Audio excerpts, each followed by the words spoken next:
अब हम जेल भरो आंदोलन ही करेंगे और ये पीसफुल प्रोटेस्ट का सबसे बेहतरीन तरीका है। सब मिलके जेल भरो आंदोलन करेंगे। इस देश में अब जेल भरो आंदोलन ही होना है, ये हमने आज तय किया। हर बहादुर जमात, हर देशभक्त जमात, हर देशभक्त नागरिक, हर बहादुर नागरिक हमारे साथ है।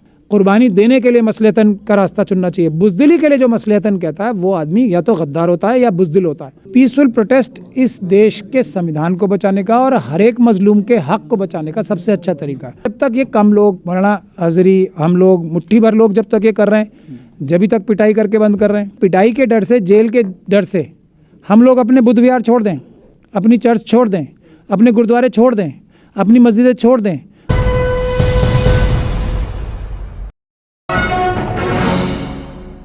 इंडिया इंटरनेशनल सेंटर में आज मुस्लिम इंटेलेक्चुअल्स और कुछ पॉलिटिकल जमातों की एक बैठक हुई। मुसलमानों के जो मसाइल हैं उनको लेकर यहाँ पर मंथन किया गया और उसके बाद कुछ फैसले लिए गए हैं। इसी पर बात करने के लिए हमारे साथ मौजूद हैं सुप्रीम कोर्ट के एडवोकेट महमूद पराचा साहब, क्या फैसले इस मीटिंग में लिए गए? दो फैसले लिए गए बड़े, जो मैं कह सकता हूँ उन्हें, कि एक तो ये फैसला कि जो ये भारत की बड़ी बड़ी जो इंस्टीट्यूशंस हैं, जुडिशरी, एग्जीक्यूटिव, प्रेस, और ये सब जो एकदम बेलगाम हो गए, संविधान तोड़ के सारे काम कर रहे हैं, मतलब क्रिमिनल एक्टिविटीज़ करने से भी गुरेज नहीं कर रहे। ATS ने जैसे अभी मौलाना आज़री को अरेस्ट किया, तो इनके खिलाफ जो सबसे अच्छा संवैधानिक तरीका है, सबसे अच्छा तरीका है पीसफुल प्रोटेस्ट का। अदालतों से भी ज़्यादा ये माहौल बन चुका है आज की तारीख में। अदालतें के 4 सुप्रीम कोर्ट के सिटिंग जजेस ये कह चुके हैं कि हमारे ऊपर दबाव है। CBI के बारे में सुप्रीम कोर्ट ही कह चुकी है केज्ड पैरट है। तो जब ये माहौल बन चुका है तो पीसफुल प्रोटेस्ट इस देश के संविधान को बचाने का और हर एक मजलूम के हक को बचाने का सबसे अच्छा तरीका है। और पीसफुल प्रोटेस्ट का भी सबसे अच्छा तरीका क्या है कि सरकार डराती है जेल में डाल देंगे, ये केजरीवाल को जेल में डाल देंगे, संजय सिंह को जेल में डाल देंगे, ये हेमंत सोरेन को जेल में डाल देंगे, शरद पवार जी को धमकाएंगे कि आपको जेल में डाल देंगे, ममता बनर्जी को धमकाएंगे। तो हम लोगों ने तय ये किया कि भैया हम खुद ही जेल चले जाते हैं। तो मौलाना तौकीर रज़ा ने ये ऐलान किया है कि अब हम जेल भरो आंदोलन ही करेंगे और ये पीसफुल प्रोटेस्ट का सबसे बेहतरीन तरीका है। तो एक तो ये, दूसरा बड़ा ऐलान ये हुआ है कि SC, ST, OBC और माइनॉरिटीज़ जो भी दूसरी हैं, मुस्लिम, सिख, क्रिश्चियन, बौद्ध, इन सब की एक जॉइंट मीटिंग इंडिया यहीं पर इसी हॉल में की जाएगी और उसके बाद एक जॉइंट ऐलान किया जाएगा कि हम सबको मिलकर संविधान बचाना है। संविधान बच गया तो फिर सबके हकूक अपने आप ऑटोमेटिकली बाय डिफ़ॉल्ट सबको मिल जाएंगे और तब हमारी इंस्टीट्यूशंस भी बच जाएंगी, तब न्याय होना शुरू हो जाएगा, असली न्याय। तो उसके लिए भी उन सभी लोगों को साथ लेके, क्योंकि हम सब तो भाई बहन ही हैं, सब मिलके जेल भरो आंदोलन करेंगे। इस देश में अब जेल भरो आंदोलन ही होना है, ये हमने आज तय किया। तो क्या लगता है इसमें और तंजीमें, जैसा अभी आपने देखा था एक हफ़्ता पहले भी एक बड़ी कॉन्फ्रेंस हुई थी जिसमें मुस्लिम पर्सनल लॉ के बैनर तले तमाम जमातें इकट्ठा हुई थीं और उसमें ऐलान किया गया था, हालांकि कोई ख़ास ऐलान नहीं था, वो ज्ञानवापी के फैसले को लेकर के कुछ बातें कही गई थी कि हम कोर्ट में इस पूरी लड़ाई लड़ेंगे। तो क्या कहना चाहेंगे, क्या उन जमातों से भी आप संपर्क करेंगे कि वो भी आपके सामने आए, क्योंकि उनके फॉलोअर्स भी बड़ी संख्या में हैं देश में? नहीं, देखिए, उनसे आज भी और हमेशा किया जाएगा, हर एक से किया जा रहा है, लेकिन दो अलग अलग रास्ते हैं। कुछ लोग तकरीर का रास्ता इख्तियार करते हैं, वो भी मजम्मत का एक रास्ता है। कुछ लोग शेर व शायरी के ज़रिए करते हैं, वो भी एक तकरीर का रास्ता है। कुछ लोग डिनर पार्टीज़ करके एहतजाज करते हैं, वो भी एक रास्ता है। कुछ लोग सड़क पे उतर के प्रोटेस्ट करते हैं, लाठी डंडे खाते हैं, अच्छी तरीके से केसेस लड़ते हैं, वो भी एक रास्ता है। कुछ लोग जेल भरो आंदोलन करते हैं, ये भी एक रास्ता है। तो अब सबको संविधान बचाना है ना, अलग अलग तरीके से। कुछ लोग जो संविधान तोड़ रहे हैं, जो संविधान के और देश के गद्दार हैं, उनसे बातचीत करके भी उनको ये कोशिश करके कि शायद वो देश के वफादार बन जाएं, उनसे बातचीत करके रात के अंधेरे में और दिन के उजाले में बातचीत भी करते हैं कि शायद ये हो जाए। अलग अलग तरीके हैं। हमारा तरीका ये है कि हम लाइन खींच के, हम जो भी RSS और BJP के लोग हैं, क्योंकि वो संविधान विरोधी हैं, क्योंकि वो संविधान तोड़ के देश को हिंदू राष्ट्र बनाना चाहते हैं, तो हमारा है कि हम पीसफुल प्रोटेस्ट करेंगे, मजबूती से केस लड़ेंगे, हारने के लिए नहीं जीतने के लिए केस लड़ेंगे। और हम अब जेल भरो आंदोलन करेंगे। जब उनसे सवाल किया जाता है कि आप सड़कों पर क्यों नहीं उतर रहे, तो कहते हैं मसलियत है, अगर इस हालात में निकलेंगे, जैसा कि आप देख रहे हैं कि मुफ्ती साहब के प्रोटेस्ट किया लोगों ने मुंबई में, उनको गिरफ्तार कर लिया गया। ऐसे ही आपने मध्य प्रदेश में देखा एक इमाम साहब की पिटाई हुई जिन्होंने प्रोटेस्ट किया, 40 लोगों के खिलाफ FIR हो गई। तो हालात नहीं है कि सड़कों पर उतरें। देखिए, जब तक ये कम लोग, मौलाना हाजरी, हम लोग, मुट्ठी भर लोग जब तक ये कर रहे हैं, जब तक पिटाई करके बंद कर रहे हैं।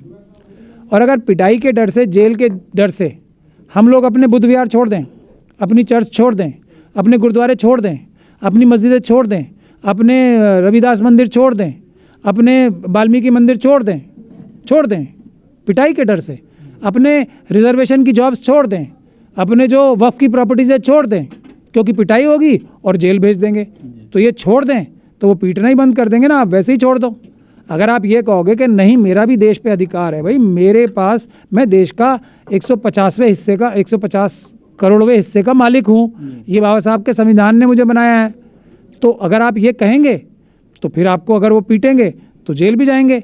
लेकिन अगर आप ये अधिकार छोड़ना ही चाहते हैं, ये कहना चाहते हैं कि RSS और BJP के लोग हमारा घर भी ले लो, हमारी संपत्ति भी ले लो, हमारी नौकरी भी ले लो, हमारे कपड़े भी ले लो, हम आपके गुलाम हैं, हमारी किडनी भी ले लो, फिर तो कोई लड़ाई की ज़रूरत ही नहीं है। तो मसलियतन होती है, कुर्बानी देने के लिए मसलियतन का रास्ता चुनना चाहिए। बुज़दिली के लिए जो मसलियतन कहता है वो आदमी या तो गद्दार होता है या बुज़दिल होता है।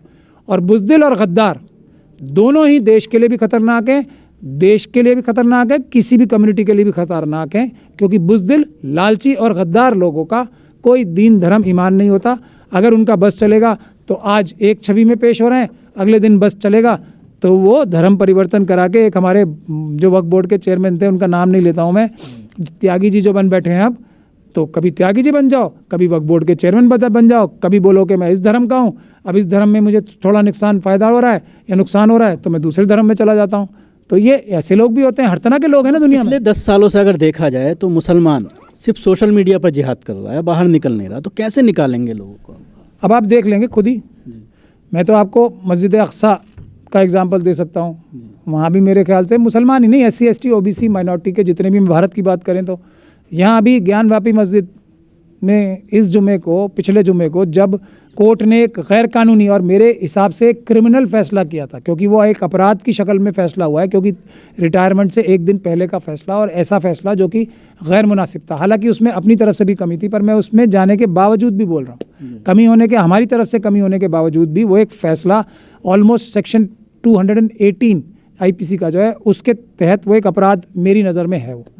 तो जब ऐसा कर देता है कोई, तो उसके बाद जो आम तौर पे, अगर आप कह रहे हैं मुसलमानों की बात कर लूँ तो मैं, चलो, तो मुसलमानों को तो डर के मारे वहाँ नमाज़ नहीं पढ़ने जाना था, पर वहाँ तो इतने लोग गए कि वहाँ पे इंतज़ामिया कमेटी जो मस्जिद की है, उनको कहना पड़ा भाई जगह बढ़ गई, अब हम नहीं और लोग ले सकते, आप कहीं और जाकर नमाज़ पढ़ो।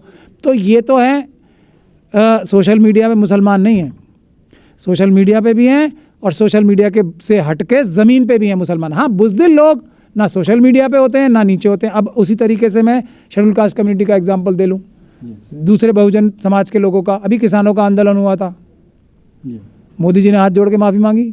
उससे पहले 2018 में SC ST एक्ट का एक प्रदर्शन हुआ था बड़ा, एक ही दिन में सुप्रीम कोर्ट ने अपना फैसला बदला, अपने आप को ही क्रिटिसाइज़ किया, और सरकार ने वो कानून को और मजबूत किया। जिसको अभी कौन कौन सी जमातें हैं जो आपके साथ हैं, और किस किस को और ऐड करना चाहेंगे? हर बहादुर जमात, हर देशभक्त जमात, हर देशभक्त नागरिक, हर बहादुर नागरिक हमारे साथ है।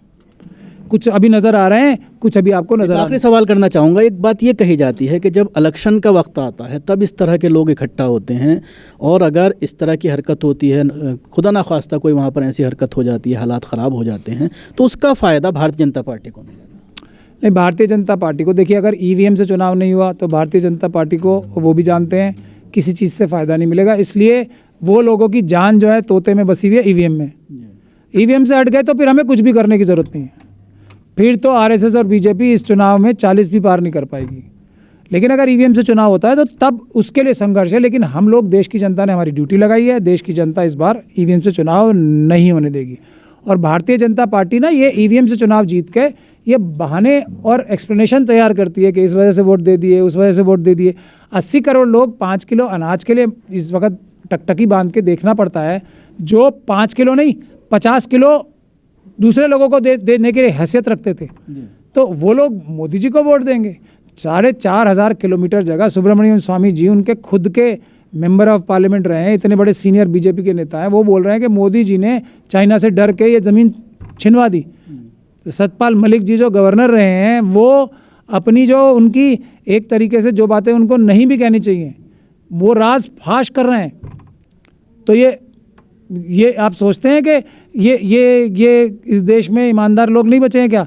कभी ना कभी किसी ना किसी का दिल कचोटता है। सुब्रमण्यम स्वामी जी कह रहे हैं कि मैं अपनी पार्टी को बचाने की वजह से मोदी जी के रासपाश नहीं कर रहा, और सतपाल मलिक साहब ने तो पार्टी से ऊपर उठ के रासपाश किए हैं। उसी तरीके से हमें पूरी उम्मीद है कि जो दूसरी कम्युनिटीज़ में भी बेईमान, मक्कार और घटिया लोग हैं, शायद उनका भी ईमान कभी जोश मारेगा, शायद हमारी कुर्बानियों से मारेगा, शायद पब्लिक के दबाव से मानेगा, तो वो लोग भी सब हमारे साथ आएंगे। जैसे ही बुज़दिली का चोला उतारा, जैसे ही बेईमानी का, लालच का चोला उतारा, सब लोग पीसफुल प्रोटेस्ट के ज़रिए गिरफ्तारी देने आएंगे। और यही टेस्ट है, जो गिरफ्तारी देने आगे आ रहा है वो तो देशभक्त है, जो नहीं आ रहा इस वक्त वो मेरे ख्याल से देशभक्त नहीं है।